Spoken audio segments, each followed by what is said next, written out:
The story kicks off with Estelle feeling low-key abandoned because her dad, a big-shot bracer, is late coming home. Her friend is also gone, leaving her to practice her staff skills solo. It's giving major lonely protagonist vibes, setting the stage for some serious adventure to shake things up. Suddenly, Dad is home, and the whole mood shifts. Estelle is hyped, grilling him about his monster-fighting adventures. He plays it cool, acting like it was no big deal, and even brings her a present. The anticipation is real, but you just know there is a twist coming. The gift reveal is a total flop in her dad's eyes. Estelle is more into fishing poles and weapons than a new fit.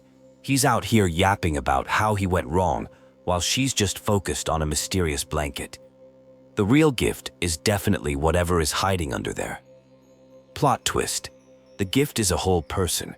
Dad unveils a passed-out kid with jet black hair, and Estelle is literally speechless. He is not just some random find, he is injured, and Dad is already in full-on rescue mode. This is where the story really starts to get spicy.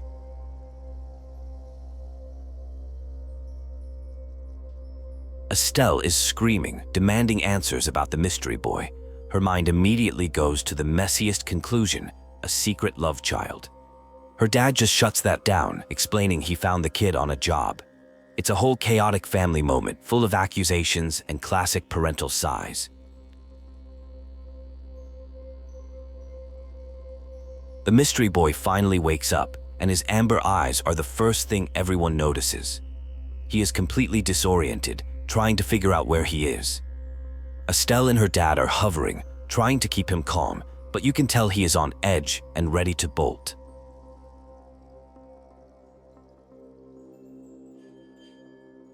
The kid, whose name we still do not know, is not having it. He is freaking out, asking why they did not just leave him to die. It is a super intense moment, with him basically yelling that they have made a huge mistake. The drama is cranked up to 100. Estelle introduces herself, trying to bring the vibe back to something normal, but the tension is thick. Her dad backs her up, but the boy is still giving off major trust issues. He has clearly been through something heavy, and this quiet house is probably the opposite of his usual scene. Estelle is not about to let him get away without sharing his name. She has already put her info out there, so it is only fair. She is all about that equal exchange of information. After some back and forth, the pressure is on for him to stop gatekeeping his identity. Finally, he caves. The name drop happens, but it's drawn out for maximum dramatic effect. You can practically hear the soundtrack swelling in the background. This is a core memory moment for the whole crew, the beginning of a brand new chapter for everyone involved in the story.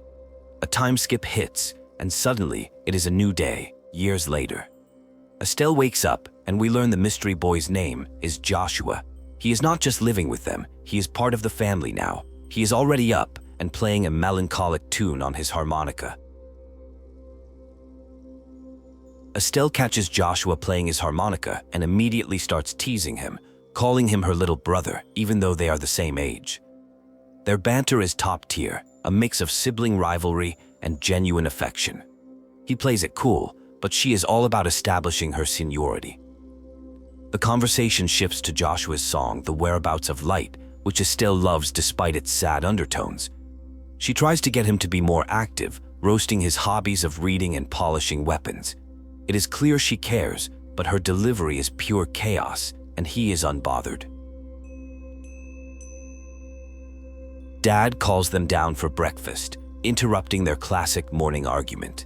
The family dynamic is fully established now. Two bickering teens and a dad who is just trying to make sure everyone eats. It is a slice-of-life moment before the inevitable action sequence that is bound to happen.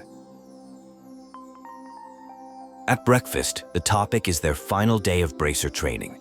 Estelle is already talking a big game about becoming a senior bracer and surpassing her dad. He is quick to remind her she is still just a trainee, sparking a competitive fire between them. Joshua is just vibing, probably. The mood sours when Joshua mentions the final exam, and Estelle has a full-on panic moment because she completely forgot. No cap, she had no idea. The reveal that she could fail and have to do extra training has her shook. Her carefree attitude just took a major hit. As they are leaving, Estelle asks her dad for dinner requests, and he trolls her by asking for a super complicated dish. It is a classic dad move. He settles for something simpler, but asks her to pick up the latest issue of the Liberl News, giving her some extra cash. On their way to the city, Estelle and Joshua travel through a field, and the vibe is pure adventure. She is hyping herself up, already acting like a great bracer, even though she has not officially passed yet. It is that main character energy shining through, with Joshua as her steadfast sidekick. Arriving in town, Estelle is already dreading the thought of more studying. She just graduated Sunday school and is not ready for more academic grinding. Joshua reminds her that this was her choice, and she gets her motivation back, ready to crush Shara's final training session and make it official. They get to the Bracer Guild and meet Aina at the front desk, who tells them their instructor Sherazard is waiting upstairs. The final challenge is so close, and the guild feels like the calm before the storm. The pressure is on to officially join the ranks of the Bracers. Upstairs, they find Shara doing a tarot card reading that is giving her some seriously confusing vibes. Estelle, ever the ball of energy, announces she is ready to get this training over with. Shara is not impressed, knowing Estelle's habit of letting lessons go in one ear and out the other.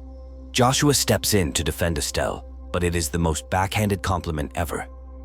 He calls her a soft-hearted busybody who is bad at studying but has good instincts. It is a hilarious and accurate roast that somehow works as a vote of confidence. Shara is still skeptical though.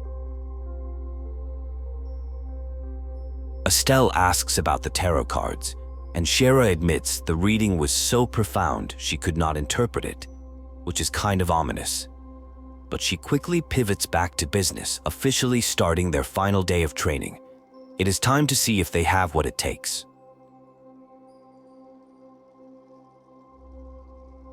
After a long training montage, it is finally time for the qualification exam. Shara announces they will have to use everything they have learned. The weight of the moment hits, and you can feel the nerves starting to set in. This is the final boss of their training arc, for sure. Estelle's biggest fear is realized when she thinks the exam is a written test. Her reaction is priceless, a full-blown prayer of thanks to the goddess when she finds out it is a practical exam in the sewers. Everyone roasts her for not reading the bulletin board properly. With the misunderstanding cleared up, Shara lays out the mission: explore the sewers and retrieve the contents of a specific treasure chest. She warns them that the monsters are no joke and gives them a combat handbook to record enemy data. It is a real-deal quest, not just practice. Down in the sewers, Estelle is immediately hyped, calling it a treasure hunt. Joshua, ever the serious one, reminds her to stay on guard because of the monsters. Their dynamic is on full display as they venture into the dark, ready for whatever the exam throws at them. After clearing some monsters, they find a treasure chest, but it is just a decoy. Estelle is annoyed, cursing Shara for the trick.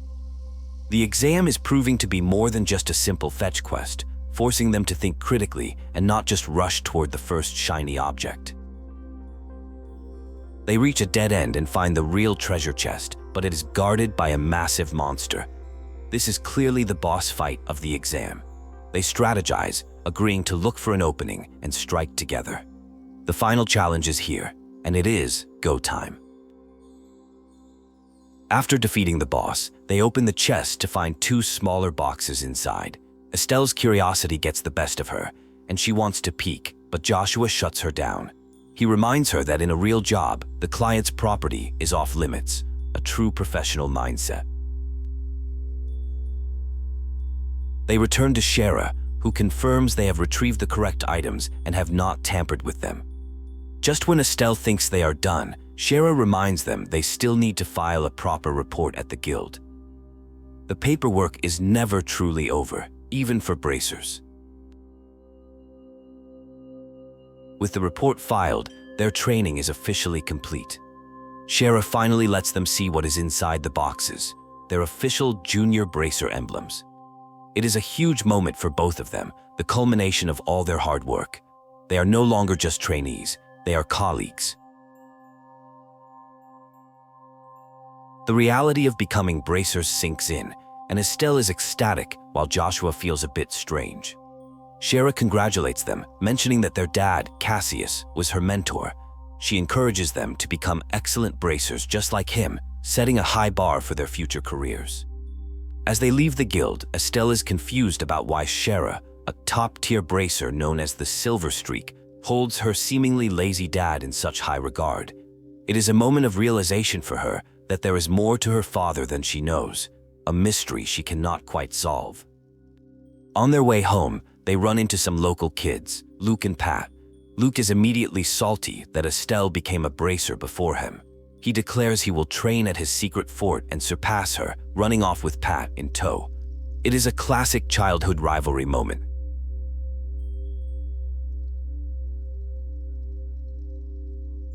Joshua points out that Luke's competitiveness is probably his weird way of liking her, but Estelle does not get it.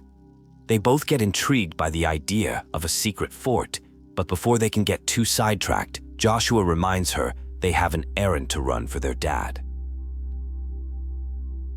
Just as they are about to head home, Ina from the guild runs up to them in a panic. She tells them that Luke and Pat have gone to the Jade Tower, a place crawling with monsters. With Shara out, she needs Cassius, but Estelle insists that she and Joshua will handle it. Ina hesitates since they are brand new junior bracers, but Joshua backs Estelle up. Ina agrees, making it their first official request from the guild. They are tasked with finding the kids, and without a moment to spare, they head off toward the dangerous tower, ready for action.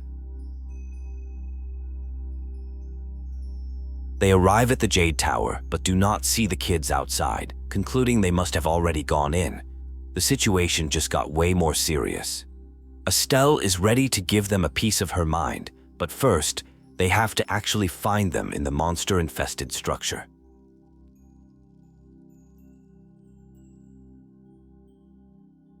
Inside, Estelle's calls for Luke and Pat go unanswered. Joshua guesses they have already moved to a higher floor. They press on, with Estelle muttering about the merciless nuggies she is going to give them for causing so much trouble. The rescue mission is fully underway. They find the boys on the second floor, cornered by a giant monster. Estelle and Joshua jump into action, telling the kids to get behind them. It is their first real test as bracers, protecting civilians from a serious threat. The stakes are high, and there is no room for error. After the fight, Luke admits Estelle is pretty strong for a rookie, which is high praise coming from him. But Estelle is not having it. She immediately starts giving him an earful for dragging Pat into such a dangerous situation, and the lecture quickly turns into a noogie fest.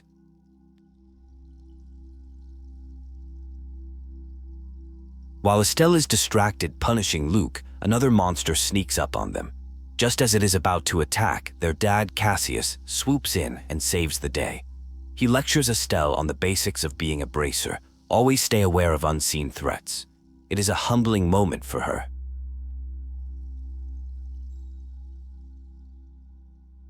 Cassius explains that Ina told him everything. He commends their initiative, but criticizes their follow-through. It is a tough but necessary lesson.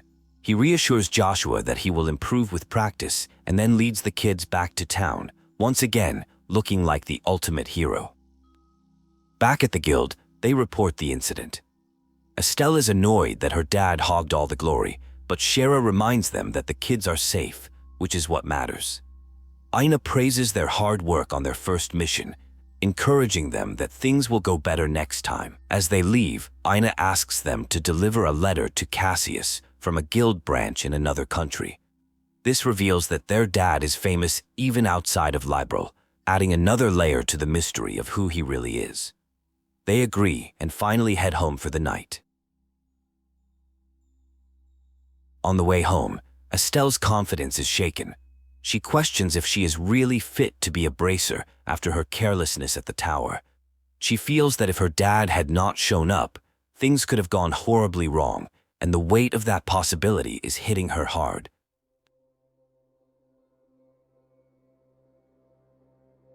Joshua gives her a much-needed pep talk, telling her that worrying about the future is not her style. He reminds her that being a bracer is her dream, and that her carefree smile suits her better than a serious expression. It is exactly what she needed to hear, and her spirits lift. When they get home and give Cassius the letter, his entire demeanor changes after reading it. Meanwhile, Estelle thanks him for his help earlier, a rare moment of earnestness that he immediately uses to tease her. The family dynamic is back to its chaotic, wholesome normal for a moment. During dinner, Cassius drops a bombshell. He has to leave on urgent business the very next day and will be gone for about a month. The news is sudden and clearly related to the letter.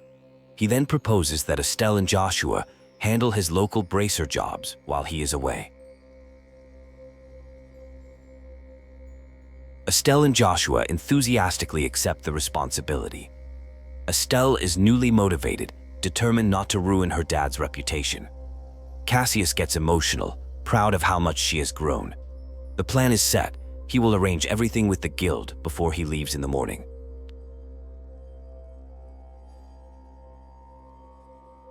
Later that night, Cassius reveals the true nature of his mission to Joshua. The letter was a warning that the Erebonian Empire might be making a move. He is heading to the Imperial Embassy to investigate. He asks Joshua to look after Estelle, but also to let her grow on her own.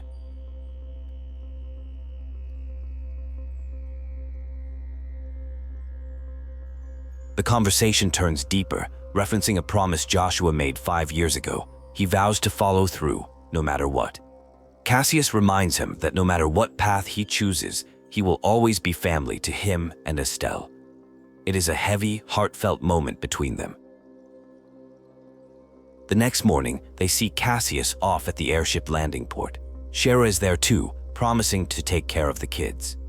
After some final father-daughter banter and words of encouragement, Cassius boards the airliner bound for the royal capital, and his long journey begins. With Cassius gone, Estelle and Joshua are ready to step up. They decide not to rely on Shara unless necessary, wanting to see how far they can go on their own. Their first stop is the Bracer Guild, to talk to Aina and officially take on their father's leftover jobs. Their first job takes them to Peril Farm, where monsters have been ruining the crops. They meet with Tio, a friend who runs the farm with her family. She confirms the monster problem and tells them to wait for her parents to get the full story. The mission is officially a go. Tio's parents return and give them the details. Strange, cat-like monsters appear at night. Estelle and Joshua agree to wait until dark to handle the situation. In the meantime, they are invited to stay for dinner, a welcome break before their nighttime monster hunt. While waiting, Tio and Estelle have some girl talk. Tio spills the tea that Joshua is super popular with other girls, but has turned down every single one who has asked him out. Estelle is completely oblivious to this, and the revelation leaves her feeling a mix of shock and annoyance.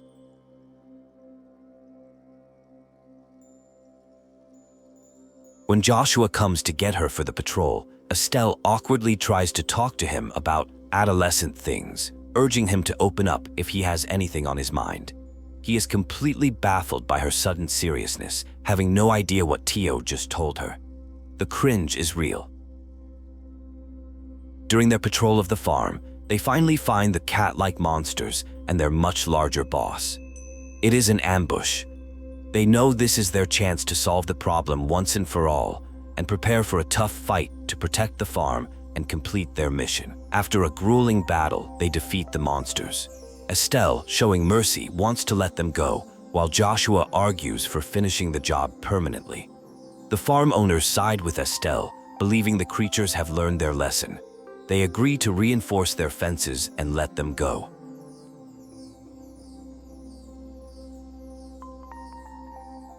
Later, Joshua apologizes for his cold-hearted stance, admitting he feels like something is broken inside him. Estelle immediately shuts down his self-loathing, telling him that she knows him better than anyone and that he is not broken. It is a deeply emotional and supportive moment. Estelle confesses she is happy he finally opened up to her about his inner turmoil. She sees it as a sign that he trusts her and can rely on her. The conversation solidifies their bond as family, and they end the night on a note of mutual understanding and care. After completing several more of their dad's jobs, they take on a request from Mayor Klaus. He needs them to transport a valuable item, though they do not know what it is yet. It is another test of their skills, moving from monster hunting to a delicate delivery mission. They arrive at the mayor's office to discuss the job. He explains that he needs them to go to the Malga mine and retrieve a large septium crystal. It is a replacement for a job their father Cassius was supposed to handle. The mission is straightforward, but the value of the item adds pressure. At the mine, they explore the tunnels looking for the foreman. Estelle is acting like a kid on an adventure, while Joshua tries to keep her focused on the task. The atmosphere of the mine is a new and exciting environment for them, a change of pace from forests and towers. They find the foreman deep inside the mine, and he reveals the septium crystal. It is massive and beautiful, glowing from within. He explains it is a high-priced variant usually sold as jewelry. He entrusts it to them, and Estelle is immediately captivated by its fairy-like beauty. Just as they are about to leave, a sudden cave-in rocks the mine. Joshua senses a shift in the air, and monsters appear, drawn by the septium's glow. The foreman realizes the cave-in may have opened a path to a monster nest, putting all the miners in danger. Estelle and Joshua immediately volunteer to help rescue the trapped miners. The foreman agrees, giving them supplies and telling them there are 4 miners still working underground. Their simple delivery job has just escalated into a full-blown emergency rescue operation deep within the mine. After successfully rescuing all the miners and fighting off the monsters, the foreman thanks them profusely. He promises to reward them through the guild and handle the monster nest himself. With the crisis averted, their focus returns to delivering the precious crystal safely to the mayor.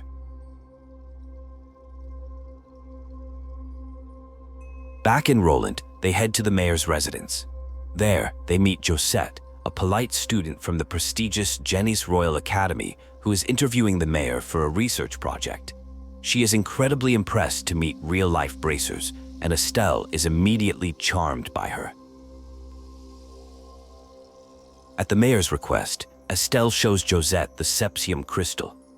Mayor Klaus reveals its purpose. It is a gift from the citizens of Roland to Queen Alicia for her 60th birthday celebration. They were unknowingly transporting a royal gift, which adds a whole new level of importance. The mayor secures the crystal in his safe. Estelle is still buzzing with excitement, while Joshua quietly observes Josette's reaction. Afterward, they walk out with Josette, who mentions she is heading back to school on the airship tomorrow.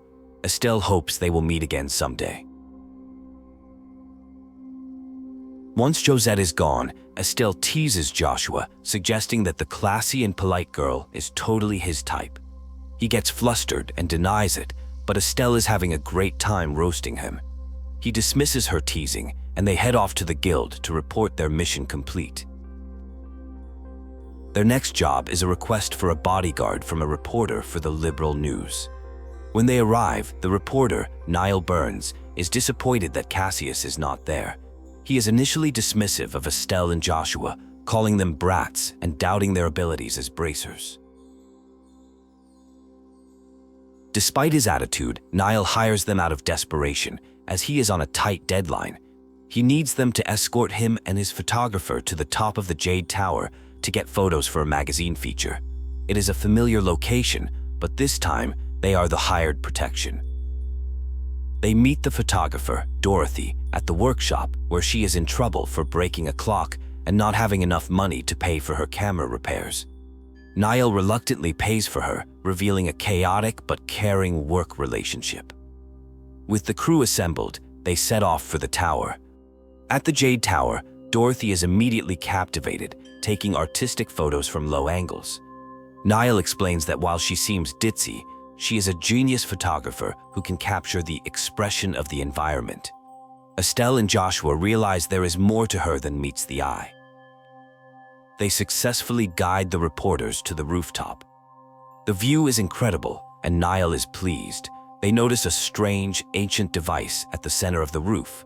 Joshua then senses someone hiding and calls them out, revealing another person was already up there, hiding from them. The hiding man turns out to be a self-proclaimed archaeologist named Professor Alba. He is researching the tower, believing it holds clues to a lost ancient treasure called the Aureole. He shares legends of the Septarions, but Niall dismisses it as too weak to print in his article. While Dorothy takes photos, Joshua suddenly feels unwell and steps aside for some fresh air. It is a strange moment, as he does not seem to have a fear of heights or any obvious illness. Estelle is concerned, but he assures her he will be fine and encourages her to explore. Estelle has a heartfelt conversation with Professor Alba about loss, revealing that her mother passed away. It is a vulnerable moment that gives more depth to her usually cheerful character. Meanwhile, Niall shares his own journalistic motivations and suspicions about the Erebonian Empire with her. With the photo shoot complete and Joshua feeling better, the group prepares to head back down. They escort Professor Alba and the reporters safely out of the tower. The job is a success, and Estelle and Joshua have officially completed all of their dad's leftover requests.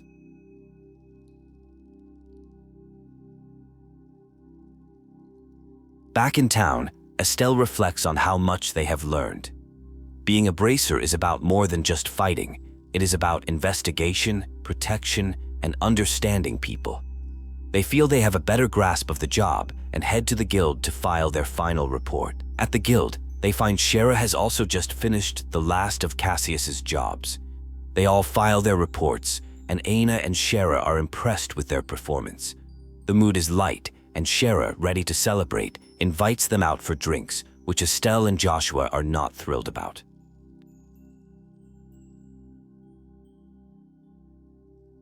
Their celebration plans are cut short when Mayor Klaus bursts in, announcing his house has been robbed.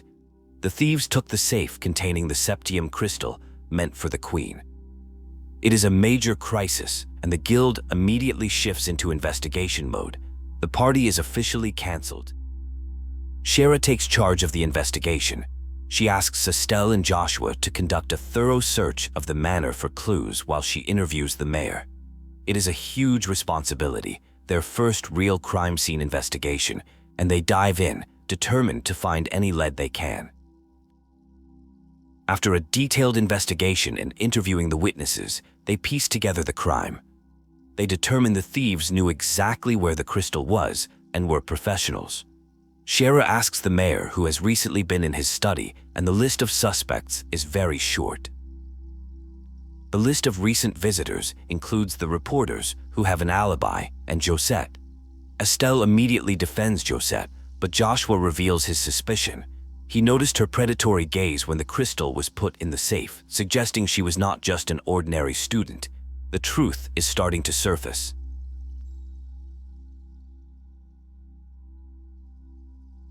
Realizing Josette is their prime suspect and that she was planning to leave town, they race against the clock. They decide to check the hotel first, hoping to catch her before she can escape. The case has become a chase, and Estelle has to confront the possibility she was completely fooled. They find no sign of Josette in town and realize she must have fled into the Mistwald. Shara, using her tracking skills, confirms that multiple people recently passed through the forest. They venture in, staying quiet and ready to confront the thieves who fooled them all. Deep in the forest, they find Josette and her goons. They overhear her bragging about how easy it was to fool the airheaded bracer girl, Estelle. The betrayal hits hard, and Estelle, furious at being played, steps out to confront her. The friendly facade is completely shattered.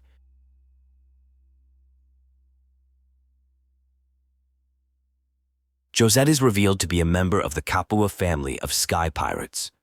A battle breaks out between the bracers and the pirates. Estelle, fueled by anger and betrayal, is determined to make Josette pay for her deception and get back the people of Roland's precious crystal. The bracers defeat the sky pirates in a tough fight. Estelle retrieves the stolen septium, feeling vindicated. As Shara tries to interrogate the captured Josette, a massive airship appears overhead, providing an unexpected and dramatic escape route for the defeated pirates. A man from the airship, Kyle, rescues Josette and her crew. He reveals that something major has happened in the Bose region, forcing them to abandon their mission in Roland. They escape, leaving the bracers with the crystal, but no prisoners. The sky pirates remain at large. Back at the guild, they report the incident. Despite the pirates' escape, the mission is considered a success since the crystal was recovered. For their outstanding work on all of Cassius's jobs, Ina and Shara present them with a letter of recommendation for promotion to senior bracer status.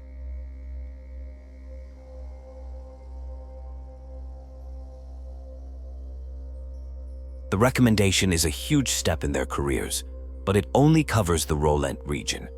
To become full senior bracers, they will need to travel to other regions and earn recommendations there too. Estelle is immediately hyped for a grand tour, but Joshua suggests they wait for their dad.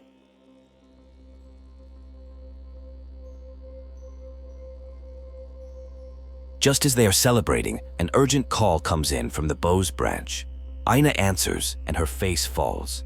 In a devastating final reveal, she informs them that the airliner their father Cassius was on has gone missing over the Bose region, leaving his fate unknown.